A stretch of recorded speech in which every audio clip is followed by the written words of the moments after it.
I just wasn't nice enough. I would be richer if I was nicer.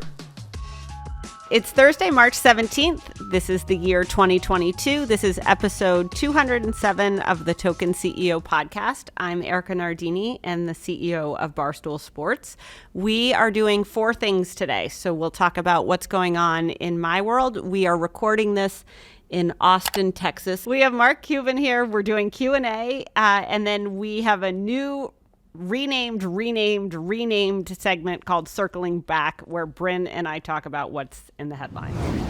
Boardroom is brought to you by Felix Gray. So we've got the lychee colored Felix Gray glasses. What's great about Felix Gray, before I get into this, is that 5 years ago, they set out to reinvent eyewear. They make eyewear that makes it possible to look at your screen all damn day, which is generally what I do. Phone falling apart, I look at it so much. So what's great about Felix Gray is that they make it so that your eyes are not so susceptible to blue light, and they make it possible for you to stare at your screen even longer. So if you go to Felix Gray, that's FELIX GRAY glasses.com/token. That's how they know that you listen to this podcast. So do me a favor and do /TOKEN. You get free shipping, free returns, free exchanges. All right. So what's happening this week? So I've been in Austin. I did a panel with Stephanie McMahon on Monday night on the South by Southwest stage. Huge shout out to Sarah Fisher for interviewing us, and being with Stephanie McMahon is always a pleasure. Also had a Torchy's Tacos board meeting this week, so lots of queso. I actually learned so much from the Torchy's team. I thought it was a super inspiring board meeting. They brought their founder back. What he's done essentially is just to implement this radical transparency where he's really tackling all of the different challenges they're having in their business. So the restaurant business, as most everybody can imagine, has been totally affected by COVID. COVID lasted way longer than anyone ever thought. The impact on the supply chain, the impact on people eating out and dining out, the impact on people's disposable income and where they were spending it, all of those things have affected the restaurant business and affected Torchy's. And then I look at Barstool and I'm like, God, we're not that different, right? We've had a lot of executive change. We're trying to pivot from being a podcast company to being a multi-format company. We're trying to appeal to consumers and fans who aren't going to a destination or reading a blog every day, but they're expecting to find Barstool in their feed. How do we put more room in our store to build content that maps to the way people want it and where they want it? And I just thought that was really inspiring and really applicable to us. On stage at South by Southwest, I announced the Barstool Difference. So the Barstool Difference, for anybody who doesn't follow us closely, used to be what people said, I would say fairly snidely, when we fucked something up. So when the tech went wrong, or we screwed up the blog, or the app used to crash, or just generally somebody does something stupid here, people would say Barstool Difference. When we fucked up, everybody knew about it. We were talking about it. It was happening in real time. Nobody tried to hide it. And the storyline about fixing the screw up became part of the thing itself.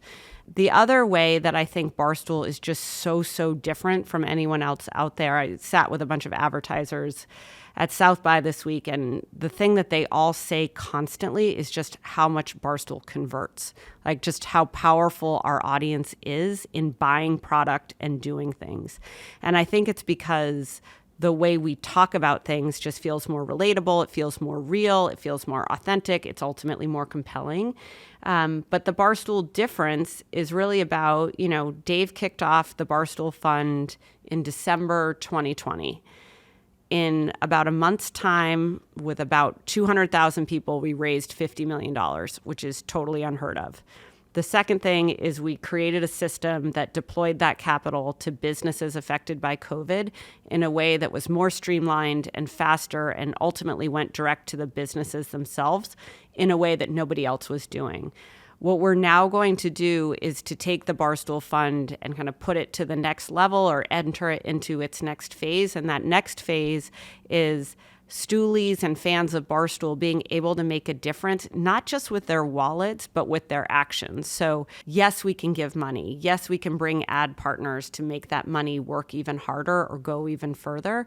But it's also about the good of our fans. I think when you look at Barstool since the very beginning, Dave and Dan and Kevin Clancy in particular was always helping somebody. It was always a call to action. I remember being kind of blown away because they would just open their Venmos. So they would be like, hey, just Venmo me $100 and we're going to give it to a family of a firefighter, or we're going to give it to the victim of the Boston Marathon bombing. Like it was like you were giving money to a friend, and that friend was going to do something right with the money that you gave and he gave.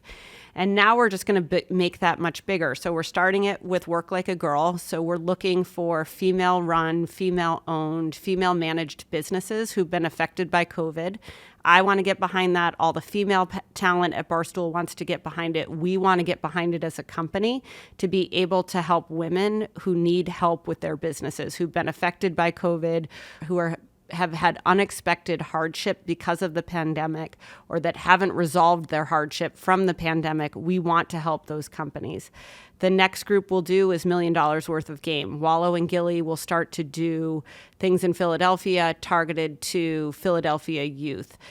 Jersey Jerry raised his hand the other day and said, hey, I'm a recovering alcoholic. Why is it that there's no scholarships to go to rehab? Chaps and Kate and Captain Cons are thinking about what would they do for military vets. So the Barstool difference is something that I think is so woven into who we are. It started as something like most things here do, which is funny. But what we're going to do is actually make it really meaningful and make it have a lasting impact, and not just be about raising funds and giving money, but really being about showcasing the people we're trying to serve and the people who helped got them to the next place or got them to a better place. So that's the Barstool difference. Okay, last thing is then I've obviously been at South by Southwest. It's been a while since I've been at South by Southwest. Forgot what a zoo it was.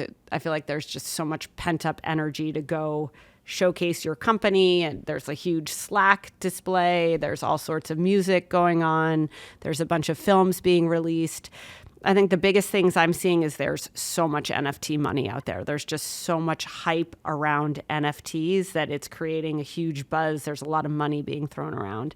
I think the second thing is all brands want to talk about is female forward initiatives, which I think is pretty incredible. It's great to see. I think my question, though, becomes like, how much of that is just lip service and how much of it is actually traction? I think one of the harder things about marketing and advertising right now is brands want to be saying that they're doing the right things, but they're actually afraid to have the conversation it takes to do something of substance and to make it count. Like, you can't be talking about brand safety and then how do you push the boundaries of where your brand's going, what it means, and how it gets there. And I think that's the other thing that I think is tough. Like, I had a bunch of brand conversations this week, and someone outright said to me, like, hey, I don't know how to be female forward and Barstool forward.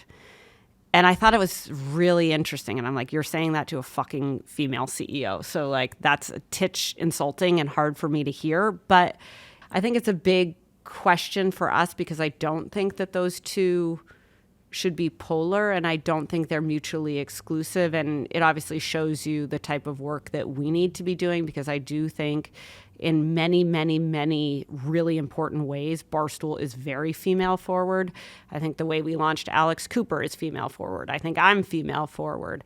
I think the female personalities we have here, Rhea and Fran in particular, hugely female forward. You know, Let Them Play tournament, we did that last spring for women's golf, like female forward. The Hockey Cup, female forward. But it's obvious that we're not doing enough around the perception of that to make it stick. And that there's something in brand marketers or in agencies or in the ecosystem which is making it's one or the other. And that's something I think I have to solve. So that's the boardroom. All right, so Q&A. So of everything happening on planet Earth right now, Ukraine, nuclear war, the economy, gas prices, what the people who listen to this podcast want to know is, When will Surviving Barstool be back?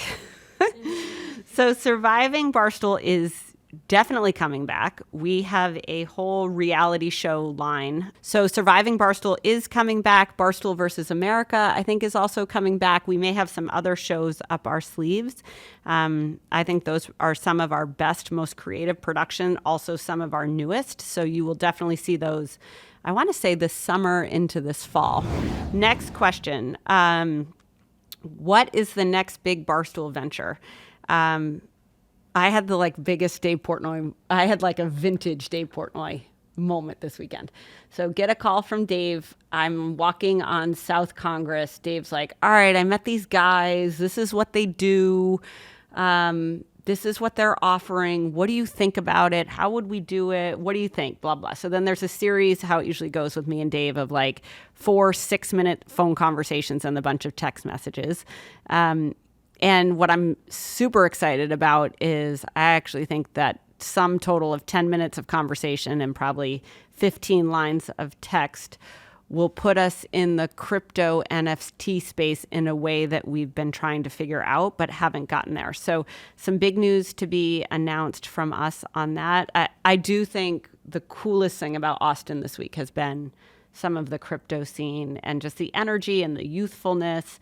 And also the acknowledgement that so very much of it's bullshit and hype, but the people who actually understand smart contracts and the marketplaces and the way the exchanges are being run, the applications of that, I think, are truly going to be mind-blowing. So there'll be a big venture from Barstool coming in that space, I would say fairly shortly. And then lastly, what is your playbook on discussing promotions and raises?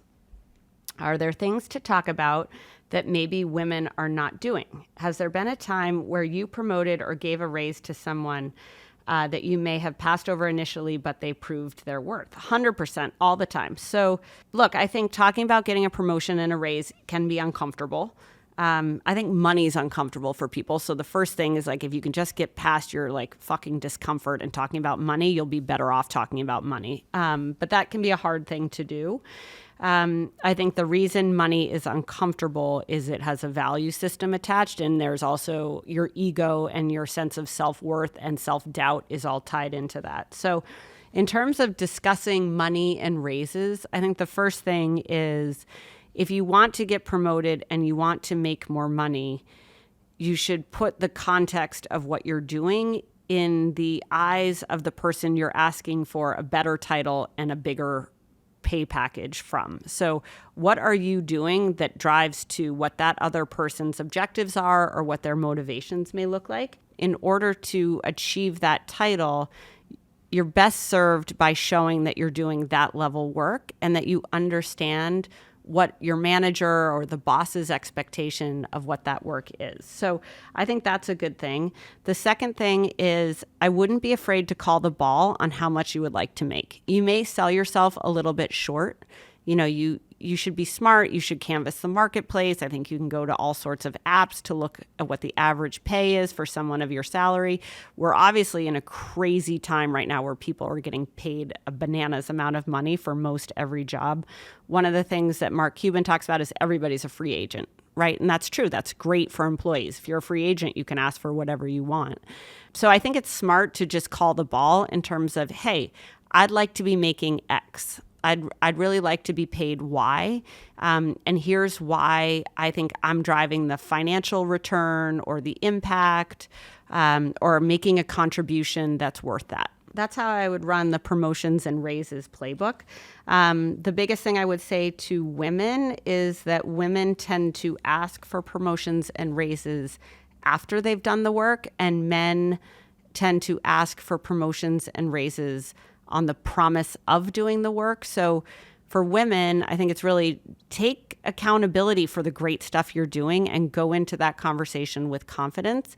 And then for guys, it's hey, if you're going to ask for it, be sure you deliver. And I think women will become more like men in that, and men probably will become more like women in that in highly competitive environments and where they have a big or large competitive peer set. Quick commercial break just to talk about the Dave Matthews channel for a quick second. I love the Dave Matthews channel. love the Dave Matthews channel. If I could listen to the Dave Matthews channel 24/7, I would listen to the Dave Matthews channel. I have the SXM app. I have it on my phone. I have it in my car.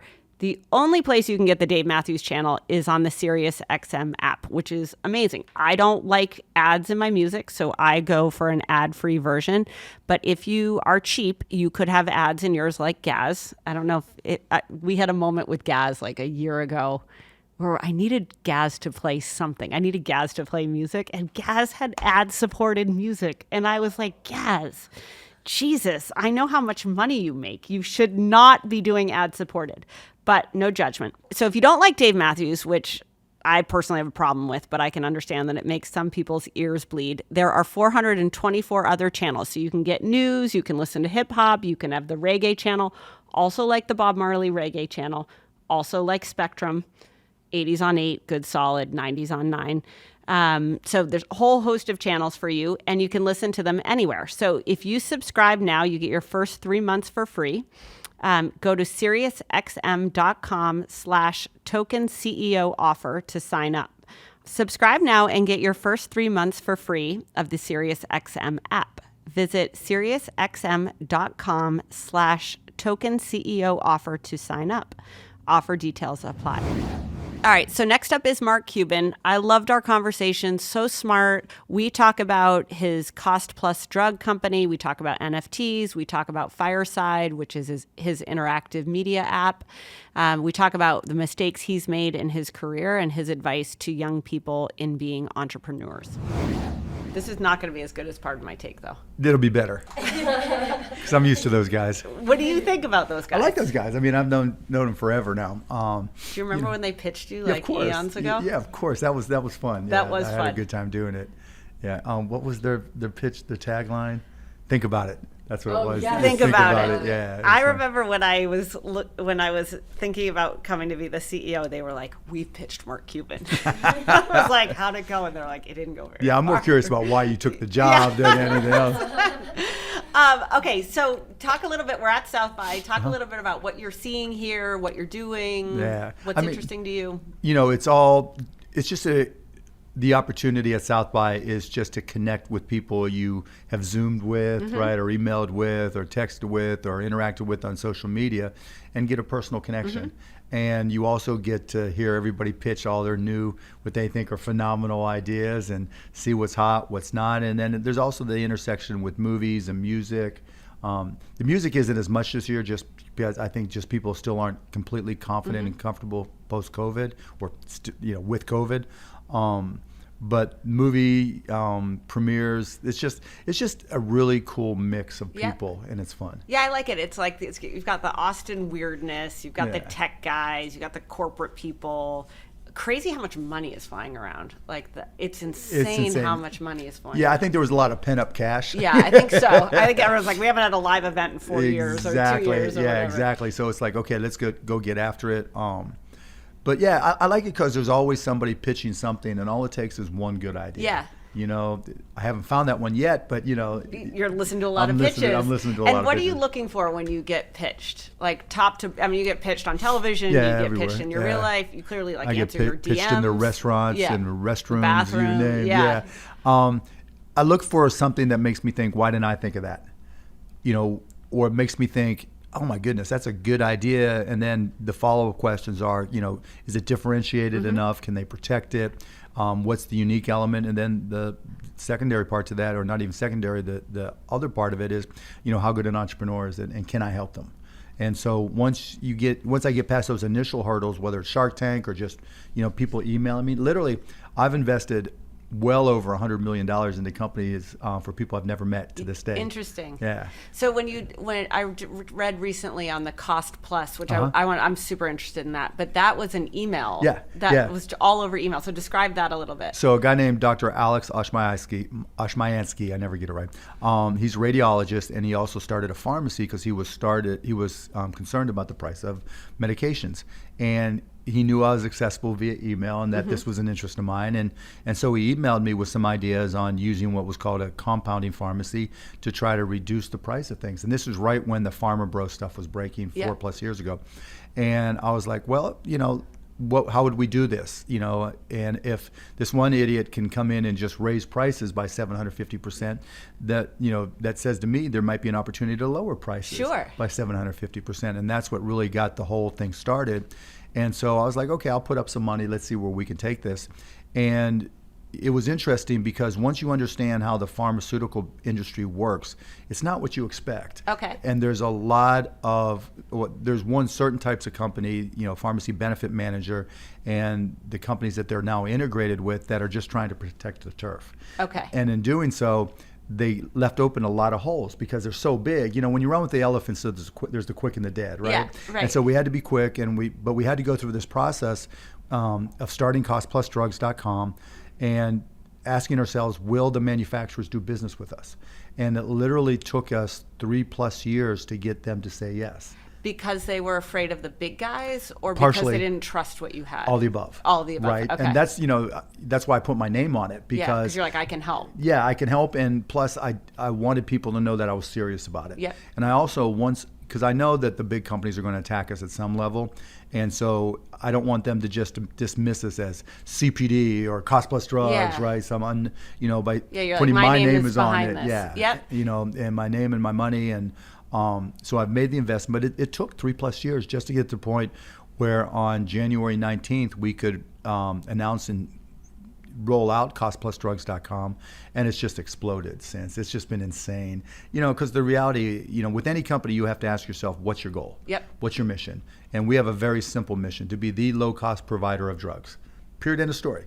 We're not going to be the big full-service one where we give you a lollipop. Yep. We're not going to have the fanciest doctors writing Yep. blog posts or zooming No, with you. this is cost plus. It's cost plus. This is right? cost plus. And so in talking to Alex, it was like, okay, just give me some samples of what these manufacturers are going to charge us for drugs and what we could sell them for. And we started going through the numbers, and I was like, so wait, if we just mark this up 15% and our drugs at 15% plus cost, then have a fulfillment partner like TruePill in this case, charge $3 and $5 for shipping, we can be 70, 80, 95% cheaper than people are paying for drugs with their copays. Yep. And he was like, yeah. Without a copay. Without a copay, without any insurance at all. And so, I was like, okay, we got to do this. Yeah. Because there's nothing more concerning, or few things more concerning than, knowing people or talking to people who can't afford their medication, or being in a pharmacy and seeing people upset because they have to make a choice between rent, food, and medicine. And that's just insane. And the door was open for us to walk through it. It took us a long time to get started, but now the growth has been incredible. And what your hope is I go to the doctor, or someone Mackenzie goes to the doctor.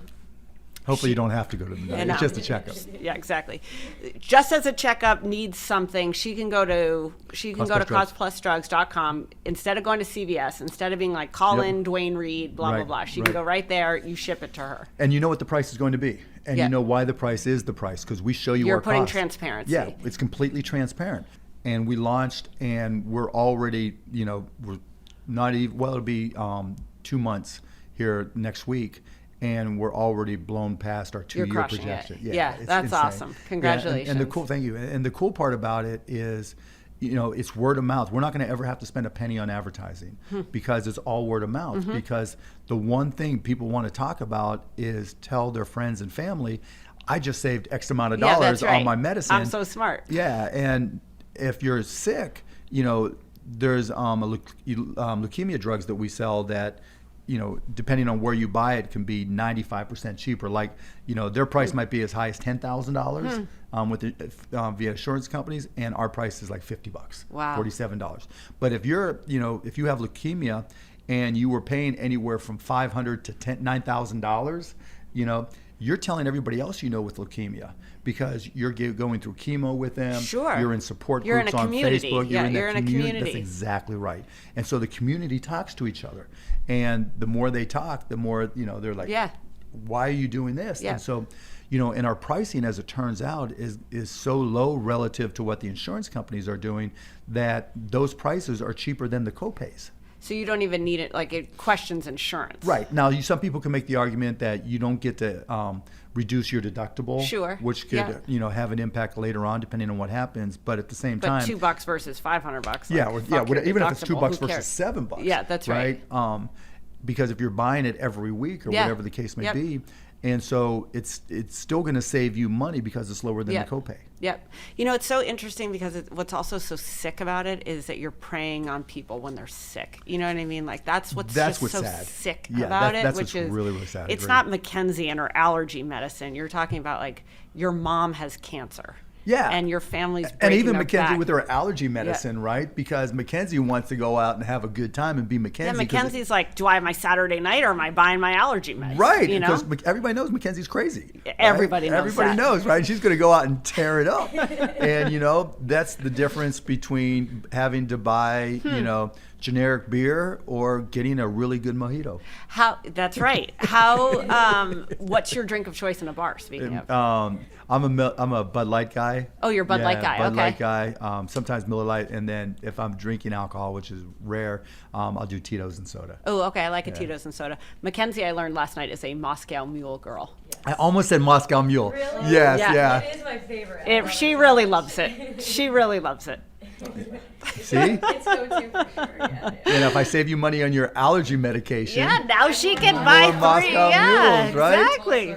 Let's go, Mackenzie. I Mark didn't realize Cuban's why working for you. Always, Mackenzie. That's what I live for. I appreciate it. Wait, so I'm just going to rat hole on this. Sure. But so what's going to be the counter reaction? So are they going to create exclusives like you can only get this leukemia drug if you go they do through? that now. That's already happening. So, but we're working with the manufacturers so that won't happen. Okay, got it. Because the manufacturers look bad, like you were bringing up. the right? brand reputation Right? Yeah, is- it's awful, right? Because everybody thinks it's the manufacturers that are distorting the prices, and it's not.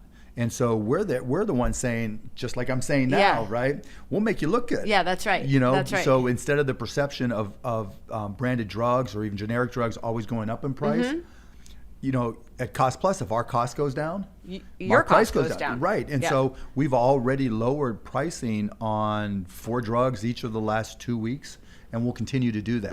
And so, and the other counter is that we only have like 115 drugs right now. Okay. But by the end of this, we should be adding 40, hopefully knock on wood, within the next 2 weeks, and by the end of the year, we should add we should have an additional 1,000. Wow, that's Yeah. awesome. So how big is the company? I don't even know how big, but our sales keep on going up every day. Obviously, a number of accounts are in Is the it hundreds based in Texas? in Dallas. In Dallas. Okay, with you. Yeah, and the number of accounts are in the hundreds of thousands and growing every day. Yep. By thousands.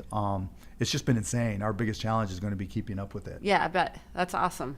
It's a good problem Okay, to have. so it's a great problem to have. But So it's let me also, just say, go to costplusdrugs.com. Yeah, And let's the hit other it. thing to say is, go to costplusdrugs.com. If we don't happen to carry a drug that you use, sign up for an account anyways and tell us what drugs you want us to carry, because we use that information to go to manufacturers and say, look, we have X number of people already. We've got demand for this product already. Yep. Yeah. Did you make the logo like intentionally Walmart-ish? No, I didn't make the logo. I think whoever made the T-shirts made the logo. Okay, you think so? That was like Dave when he made the Barstool logo. Yeah. Just took clip art. 'Cause it Yeah, was like, exactly, yeah. You don't care. You're just trying to get medicine to people. Yeah, and that's the reality, right? Branding, happens in a lot of different ways. Some companies put that on their MBA hats and they say you got to spend a lot of money to create your brand, right? Others, and I think like Barstool has done that, your execution creates your brand. Yeah, that's right. Right? That's and right. so, and your customers themselves Yep. create the brand. Yep. And if you have the choice between spending a lot of money on advertising and marketing and branding events or just letting your customers define the brand, You're way you'll better off. always let the I customer. also think like, this is going to sound weird. I think it's kind of a shitty logo, but I think it's intentional. Like you're not about the logo. No. Like no. you're like, I want to get a discount. We're focused on We're the cost mission. plus Yeah, we're drugs. cost plus drugs. That's we're it. focused on the mission. I like that. Because you think about our customer. Our customer is having to make having to make a purchase that they don't want to make. Yep.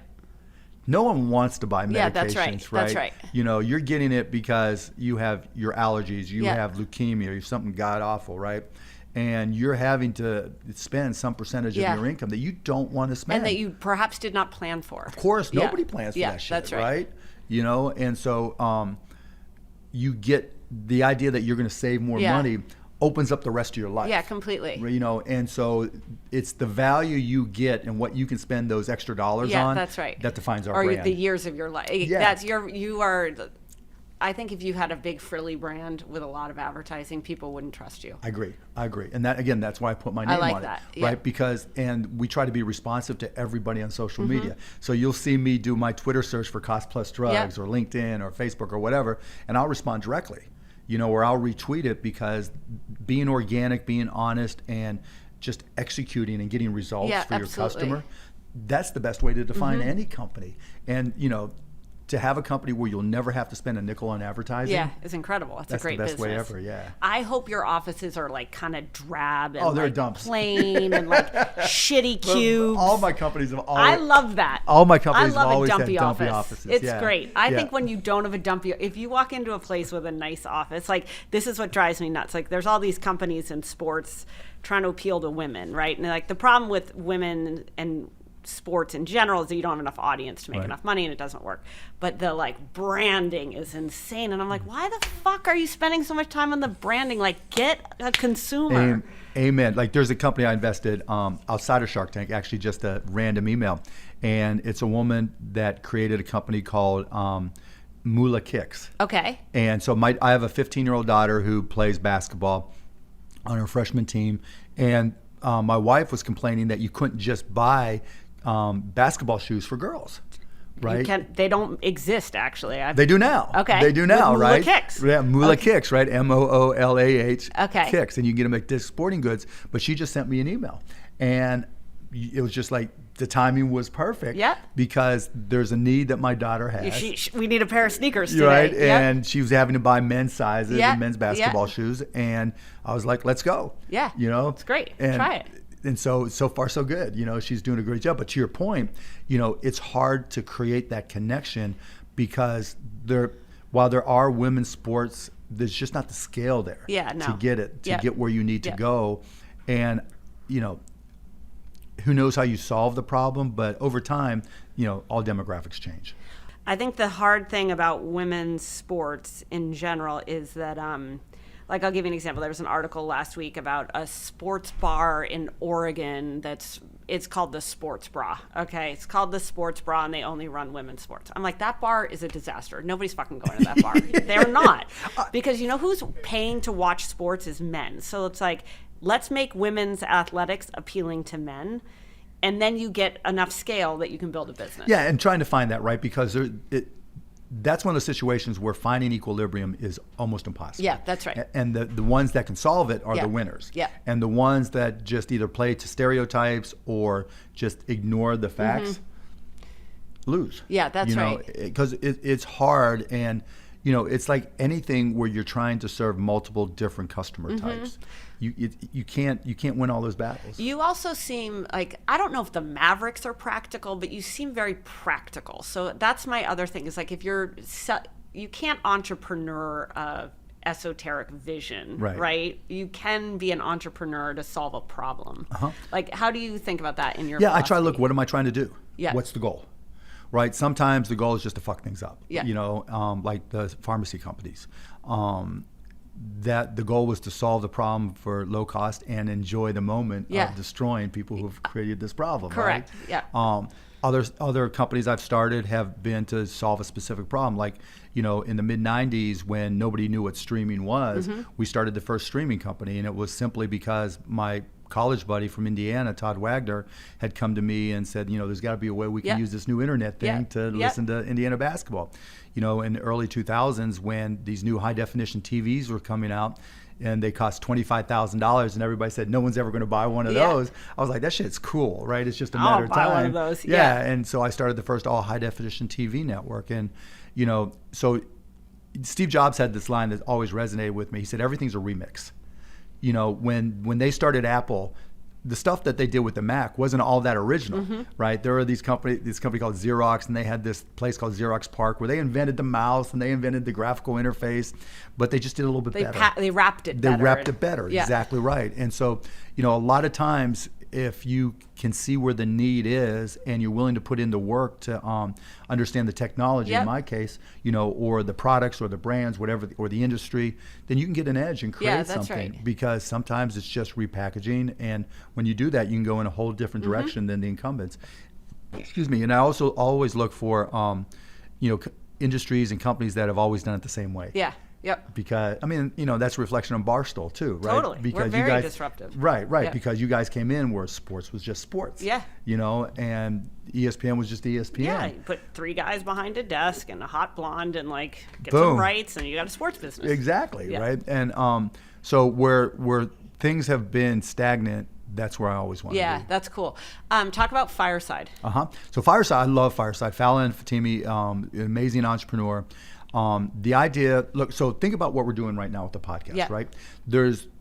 We could do it live, but even then, there's no real way for it to be participatory. Yep. Right? You don't know what your audience is Right. thinking. As compared to if we were sitting in front of an audience at a panel, you kind of evolve what Yeah, you're you saying see and doing what because you the feel reaction- the energy Yep. and based on.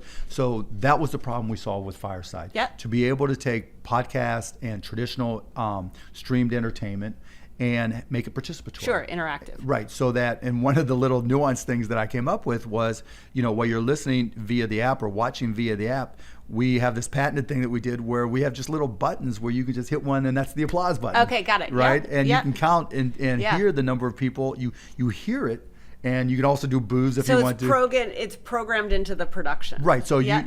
if you just download the app and we're talking like we are. Yep. And I talk about I talk about what I'm doing, and hopefully people clap. Yeah, right? that's right. Right. Or Mackenzie's like, I want to pay more for drugs. Right, Boom. boo, Yeah. right, yeah, right.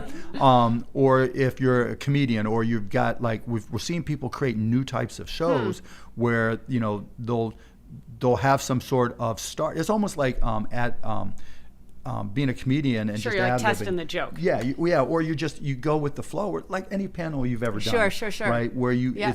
you need the audience to help drive the content. Yeah, absolutely, and evolve the content. And that's been missing with podcasts. Sure. And that gives us better and more dynamic and real-time analytics. Yep, absolutely. So you can see the engagement. Right, you have an audience of 600 or audience of 40. Let's just say you're dealing with something very technological, right? You're talking about writing smart contracts on Ethereum, and there's an audience of 40 people. Well, you get feedback immediately, Yep. right? And you can't do that with any other platform. Super interesting. Yeah, and so Barstool needs to be there. Yeah, clearly. So it's real time. It's happening in your app. Right. Then can you port that content outside the app, or are you creating the ecosystem? No, we're doing both. Okay, got it. So you'll also be able to simulcast. So if it's live, you'll be able to simulcast to Twitch, YouTube, hopefully eventually Twitter Spaces. What other platforms? Maybe Instagram Live. I don't know if that's done yet. Yeah, right. that's So cool. So you have. Okay. So it also becomes a production studio. Yep. So we've created this production studio tools that allow you to simulcast while at the same time adding the participatory. Yep. And it'll also work in a metaverse, right? So if you're you're in a virtual environment, whether it's virtual reality, otherwise it'll work there. Sure. And you license it to people? Yeah, for corporations would license it, right? So you can use it, allow you to create your own, so everything stays within Barstool. Yep. As an example, right? You don't have to be on our platform. You can just be in your own, or you can use our audience. Yeah, if you sure, want to. either way. And then the other thing we do is we curate it. Okay. Because we learn from what's happened with Clubhouse and others, right? Where you don't want it to be dominated by hustle porn or politics or whatever, or one extreme or the other, because that's just the nature of social media these days. Whether it's audio, video, whatever it may be, where the extremes tend to work harder to try to take things over. Yep, that's right. They leverage. They eat more of the middle. Yeah, exactly, and they leverage platforms better. Yeah. And so everything's curated. One of the things that I think is so interesting about Barstool Sports is that we're on the edge of so many different platforms. We have good eyes for the internet, right? So we'll take this podcast, we'll splice it up for 7 different formats on Instagram and 3 different formats on Twitter and Snapchat and blah, blah. Exactly. if I could create a B2B platform, because I think that this is what media will look like. Like that's what you're solving is that media by its nature will be more because interactive. that's how kids are consuming content right Totally. now, right? So like when I watch my 12 and 15-year-olds, and even my 18-year-old, right? It's all, just TikTok like. Yeah, right? it's a feed, and if they can play, like that's where the metaverse I think is going to be the interaction with someone in a feed. The feed isn't going to be like this; it'll be like this. Yeah, where you can see everywhere, right? Right. And so, but it's all AI driven. Yeah. So if I'm a sports fan and I like Dave, but I don't like Dan, right? Right. You're going to mute Dave. You're going to pump up Big Cat. Right. And but the AI will take care of that for me. Yeah. Right. Because if you go on TikTok, like there'll be people with tens of millions of views that have 3 followers. Right, because once those 3 followers first saw it and watched it over and over again, then it just kicked it out. goes to the FYP page, then the AI takes over. And like with sports, we're looking at doing the same thing. I was talking to Sinclair about this actually, and so Regional Sports Network, if I'm a Mavs fan, a Dallas Stars hockey fan, and a Texas Rangers baseball fan, and we all happen to be playing on the same night, right? I don't, my 12-year-old isn't going to sit down and watch the whole game. Yeah, 6 hours of sports. Yeah, there's just no way, and even 2 hours, right? But if I feed all the Luka Doncic shots, along with the home runs, along with the goals from hockey. Yeah, what's the red zone of Dallas sports? That's exactly right. That right. actually would be so cool. Well, that's exactly what we're doing. Yeah, okay, that's right? smart. Yeah, and so it is the red zone. That's so smart. Yeah, and it's not just Dallas sports. It could be across all the NBA. But you could localize it. That's actually so smart. Thank you. You can localize it. You can nationalize it. Yeah. And it's not just, live sports. It can be anything. Sure. So if I'm a Barstool fan and you guys have how many different properties? Yeah, 64. Right. So across all those 64s, if you're just getting the highlights. I just get the feed, the feed gets smarter and smarter the more I use it. And you also can put library content in there to fill. You can do all those things. So if you want to see me and El Presidente talk about it over and over and over again, totally. You can, or into smaller bites, you can do that. But I think that, to your point, is how people are going to consume. That's so interesting because then to the Steve Jobs thing, it's just repackaging. Yeah. Right? Like it's just repackaging. Yeah. That's so smart. But you're doing it and so you're seeing TikTok go from 15 to 30 to 3 minutes, now offering 10-minute type stuff, and you're seeing YouTube trying to do the same thing. But the thing about them, both TikTok and Google, is in my mind there's 2 types of companies that are happening, particularly in media. Those who are great at AI and everybody else. Because AI, so historically with media, we've worked off a feel. Yep. Right. And there's certain people that have a great feel for media. And, like when Dave and Dan started. Yeah, we're a feel company. You're a feel company, right? Company. And that works because there's it's like, why are there only 4 companies that create great movies? Right. And they've got good people that they have a culture of feel. Right. Yeah. They know it, and they, Netflix knows what to look for, but they also allow themselves to fail 99% of the time. Exactly. Right. And you guys will do the same thing. You'll throw it up against a wall, see what sticks, right? See what works, give everybody a chance, and then move on. But AI is even smarter. Yeah. Right. Because you can't. The bigger you get, the harder it is for feel to work. Correct. Yeah. Right? Because, it's that bell curve, right? Where your big hits are here, and then over time, they roll up. Long tail. Yeah. And so that's where AI comes in. And we're, and that's why the fireside stuff, we try to make it better, your feel better. Right. Right? Or you're going to help the feel guys, help the audience help the feel. And as we get better at AI, then we'll be able to display that as well. Super interesting. Yeah. All right, I have 5 questions. Fire away. Are you ready? Yep. Did I miss anything, ladies? Is there anything else you want to talk? Do we need to talk about Shark Tank? No, just say Shark Tank Friday night on ABC is great. Are you excited about it? Yeah, always. I love that Barbara Corcoran. Barbara's amazing. She's my favorite shark. She's the best. Yeah, she's just got the ultimate fuck you attitude. She's got great legs, which you can't say, but I can say. And she's just like a walking fuck you. Which is what makes her amazing. With a nice little petite smile. And let me just tell you, she's a killer, and she's done the best Shark Tank deal ever. And she also has the best feel for people. So I like to partner with Barbara a lot because we're, like you said, practical and very data-driven. She's like, she's an idiot. He's an idiot. Yeah, she's totally. And she calls it just like that. Yep. Right? So Barbara's my favorite. You can follow her at Barbara Corcoran to get She's her the best. little tidbits. I love Barbara Corcoran. Yeah. I also, what I really like about her is that she's so street smart, and Yes. nobody ever believed in her. Like No, she talks about exactly. being successfully insecure, which you don't seem like that. I think you seem like the No, opposite trust of me. it. No. But all successful people, I think, have that Yeah. constant drive, and she's so open about it. Yeah, you'd be shocked that all the sharks have imposter syndrome. Yeah. Because we've all failed so many times. I mean, I was, broke sleeping on the floor. Barbara tells the story about being a waitress. Yeah. Being fired, right? Not being taken seriously. She almost didn't make it out of high Right. school. I mean, Damon, selling hats and T-shirts on the corner, talks about the power of broke, Yeah. being dyslexic. We all have, Robert talks about coming over the on a boat, Yeah. Kevin is Mr. Wonderful and is in a dreamland, so never talks about anything smart. But He came to Barstool and asked if I would go run his company in front of Dave. That didn't go well. He did. That sounds like Dave's Kevin. still mad about it. That sounds like Kevin. But I think that's what a great message, though, that is. Do you know Yeah. what I mean? Like Yeah, all yeah. these people, all these flawed people who become so successful, who want to share it, but who also are embracing that in No, you have other to. people. You have to, right? And, the whole reason I do the show, and I think we all do, is to send the message that being an entrepreneur is a good thing. Yeah. And that you don't have to come from a wealthy family or have connections. Your pedigree. Yeah, you don't have Pedigree to. doesn't matter. No, pedigree Yeah. doesn't matter at all. It's like I tweet this thing is it's not the hands you shake, it's the effort you make. Yeah, that's right. And That's right. and I think we epitomize that, and that's why I do the show. Yeah. Because it's cool when back when people now are getting started walking up to you, it's like, oh, my 12-year-old this, or Yeah. my 10-year-old that, and that feels good, Yeah. to hear somebody say they started a business. Yeah, that's so cool. I think starting a business, I wish that I'd been ballsier younger to start a business. I think it's such a great, who cares if it fails? It's No, probably I mean, gonna fail. what do you got to lose? You have nothing to lose. Nothing at all to lose. Yeah, Damon so calls much it the to learn. power of broke. Yeah. Right? When you're broke, that's the best time to start a company. Yeah. You've got nothing to lose. That's right. That's incredible. Okay, Mark, first 30 minutes of your morning.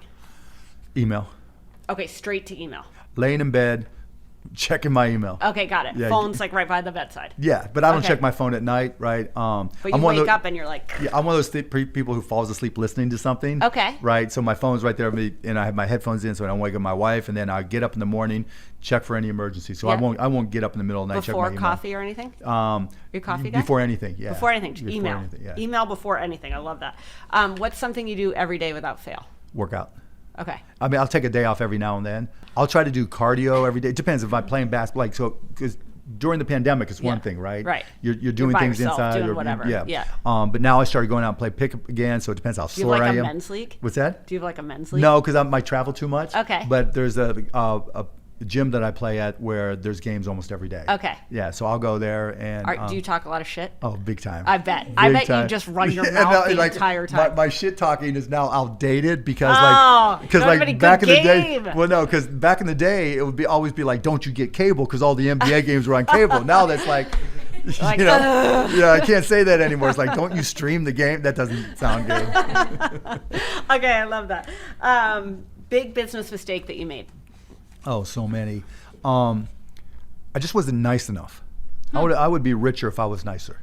And I think I've learned, I had my partner Todd actually pulled me aside, it's been 20 years now, and said, dude, people are afraid of you.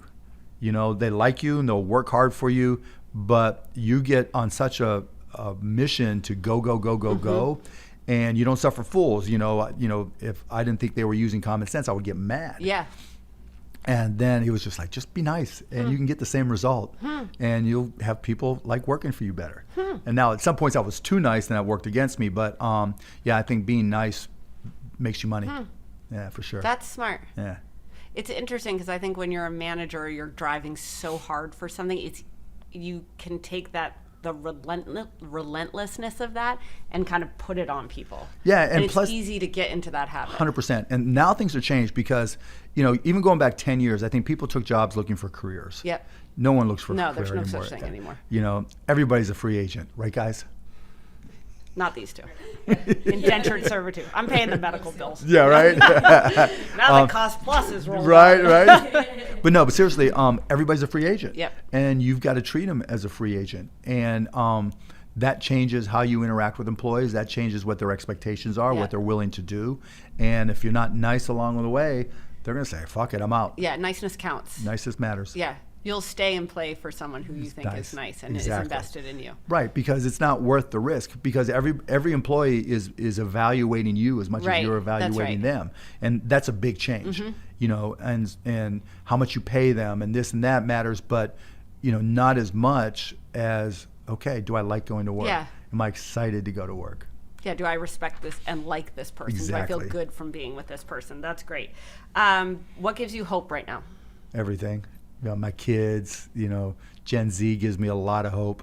There's a lot to be upset and scared about, obviously, in this world. But, you know, come to South by and there's people that are trying to change the world. Yeah. Right. And they're able to communicate better. And, you know, we talked about, you know, everybody who works being a free agent. Everybody's also a brand. And the bad news is people become performers. Everybody's become a performer because of social media, even if it's not intentional. Like you go and, you know, you see some guy sitting there with his hair, you know, like this. I mean, the Austin mural scene this week of just like girls lined up in the murals. Right. And so everybody's a performer, so that has its downside. But not everybody's as dramatic as performers. But because everybody's a brand, they tend to pay attention to things that are more relevant to their generation, whether it's the economy, whether it's the ecology, having a sense of purpose. You know, because your Instagram or your snaps or your TikToks aren't going to be nearly as powerful, you know, if you aren't helping somebody. Yeah, that's right. You know, or you aren't, you don't have some level of purpose. Yep. And we see it on Shark Tank all the time now, where entrepreneurs, younger entrepreneurs in particular, have a sense of purpose in their companies. Yeah. You know, like one of the companies that I did, Combat Flip-Flops, you know, they're guys that served in Afghanistan and they sell flip-flops. And they take, what's the percentage? 10% maybe? I forget. But they help build schools for girls in Afghanistan. Yeah, awesome. You know, and so all these sense of purposes are game changers. And so that's why I'm hopeful. You know what's cool? I think a lot of people shit on Gen Z and are just very dismissive of millennials. But I think one of the biggest things that have changed is that for American kids anyways, they're more citizens of the world than we were when we were 100%, kids. And I like that. I think that... Well, we had a limited scope of media. 100%. And exposure and also access. But that is, I think, a big change. And I think will create better, as divisive as everything is, I do think that things will become more connected. I agree, because, you know, it's unfortunate, but it's the baby boomers that are fucking things up. Right? But, you know, they're going to die. And and so, not thanks to your company. Well, but, you know, because, you know, you think about sex, drugs, and rock and roll. It's like, what the fuck happened to you guys? You know? When you get so calcified. Because, I mean, sex, drugs, and rock and roll was like the hope of the world, and hippies and this and that. And now, like guys wearing vests and blue checkered shirts. I mean, just like, what the fuck? and so, you know, but Father Time's undefeated. Yeah, that's right. Are you going to run for president? No, fuck no. Okay. All right, what? I'm drinking too many Moscow Mules with Melody. I know. Exactly. You'd be good, though, I have to say. And then what's a business you're excited about right now? Cost Plus Drugs, obviously. Fireside, obviously. You know, you go to markcuban.com. I have, I think, like 150 businesses that I have up there. And there's just so many opportunities, right? But generically, in terms of areas, I'm still really big on crypto and smart contracts in particular. It's hard to separate the noise from the substance from the noise. Don't you think that's going to pretty soon, though? Yeah, because that happens in every new. I mean, you go back to the early days of the internet, and there was so much junk. You know, and so much distortion of pricing, and people got all caught up in stock prices, you know, as opposed to the underlying company. And the same thing's happening now with crypto. So AI, like we talked about, and personalized medicine, which is kind of a combination of AI and medicine. The personalized medicine, I just had a conversation about this. It's actually so interesting now how fragmented getting a health assessment and drugs is going to be. Like, will you ever get into will you ever get into telehealth? Telehealth is just one component of providing healthcare. There's nothing unique or special about it. You know, it's just, virtual. It's just Yeah. a better implementation Yeah. than just having to Yeah. get in the car and drive Yeah. when it's just like, hey, I'm just going to sit there for 10 minutes and talk to my doctor anyways. Read you out know? a good Highlights magazine. Do you remember Highlights magazine? or Scholastic. Oh, the best. Yeah, Scholastic. And they were that's like the- all wrinkly and like yeah, think nasty. of the germs on I those know. things. Now we would never touch those things, right? Yeah, but I look at your body's just one big math equation, and every day we solve for some of the variables, and we get smarter and smarter and smarter. And I think within the next 10 years we'll have pediatric vaccines for cancer. Yeah. So we'll be able to look at a baby and run them through, diagnostic. Yeah, diagnostic, and determine, okay, you have this failing with this genetic problem, and because you have all these stem cells, because it's a baby, we're going to take this mRNA vaccine and say, okay, we're going to modify these stem cells to correct whatever it is that's wrong with the baby. Now it's too late for all of us. Yeah. But that's going to be insane. We got sex, drugs, and rock and roll. Right, so. that's right. That's right. What's better than that? Yeah, that's right. Mark Cuban, thank you so much. Thank this you. was amazing. It was You're so much great. fun. Yeah, you it was fun. So great. Great questions. Awesome. Thank you. All right, now that we've talked to Mark Cuban, let's talk about Rhoback. Rhoback, if you see a Barstool salesperson, they will decidedly be wearing a Rhoback golf shirt, hoodie, quarter zip, you name it. I actually have 2 cropped Rhoback shirts that I wear to work out in that are awesome, like light colors. They've got these 2 little stripes in the back, which I think look very high fashion. I love them. They also have a dog as their logo and mascot, so you can't argue with that. I think it's a husband and wife company, which I always kind of like. But what's great about Rhoback is they have high quality products. They're soft and stretchy. They're perfect for activity during any season, and they are designed to transition seamlessly from one activity to the next, which is amazing because when I wear my workout clothes, I end up wearing them 4 days later, which is pretty much describes everything I've owned in Austin, which could walk its way back to New York right now. You may not know that they have women's clothing. They've got women's performance polos. They've got workout shirts. They've got all sorts of workout gear. If you use code TOKEN on Rhoback.com, that's RHOBACK.com, you can get 20% off your first order through the end of this week. So you got like 2 days left. 20% off. Use code TOKEN on Rhoback.com. All right, so Bryn is back. Why don't you tell about your epiphany and your newly branded segment, Bryn? Okay, Circling Back is the new name. What we used to call it, Greenlight? Greenlight was like the working name. Okay, not and the then best. it was close of business, but people don't know that. But Circling Back is like business, funny, sarcastic, because we hate that. Yeah. Like circling back from my last email. Yeah, it's you're like, annoying. shut up. I'm Yeah. going to pound your face into the pavement. Yeah, and and it's at the end, like let's circle back. Okay, that's it smart. works. Okay. Yeah. Okay. Lululemon launches into footwear as it seeks to take on industry giants like Nike, Adidas. For men or for women or both? Starting for women, next year for men. Okay. They have to give people, everyone already owns the leggings, the sports bra, Love the the tank leggings. top. Yeah. Like how many pair of Lululemon leggings? Probably do you 8 to 9. own? Yeah, exactly. Do you need another pair? I love them. But you'll probably rationalize that you do, but imagine you go in. Right. And then you're like, oh, and they make sneakers. How cool. Yeah. Okay. I'm into it too.